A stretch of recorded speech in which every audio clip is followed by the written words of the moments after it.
Valsad highway પર રાત્રિ સમયે અસામાજિક તત્વોનો આતંક વધી રહ્યો છે। જૂની અદાવતમાં દારૂની બોટલો માથામાં ફોડાઈ રહી છે। વલસાડ શહેરમાં જાણે લુખ્ખા તત્વોને પોલીસનો ડર રહ્યો ન હોય તેવો કિસ્સો પ્રકાશમાં આવ્યો છે।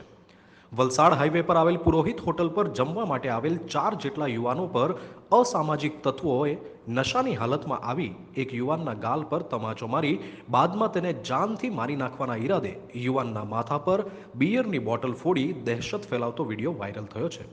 પુરોહિત હોટલના સંચાલકે વલસાડ રૂરલ પોલીસને જાણ કરતા પોલીસે સીસીટીવીના માધ્યમથી ગુનો નોંધી સમગ્ર ઘટના અંગે ફરિયાદ નોંધી છે। આ હુમલાખોરો કોણ છે તે અંગે તપાસ કરી ગંભીર રીતે ઘાયલ યુવાનને હોસ્પિટલ ખસેડી આગળની તપાસ વલસાડ રૂરલ પોલીસે હાથ ધરી છે। બ્યુરો રિપોર્ટ સત્યડે.com વલસાડ।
YouTube પર જાઓ અને અમારી ચેનલ સત્યડે.com ને સબસ્ક્રાઇબ કરો અને બાજુમાં જે નાની ઘંટી છે તેમને ક્લિક કરો જેથી અપડેટ ન્યૂઝ તમારા સુધી પહોંચી શકે।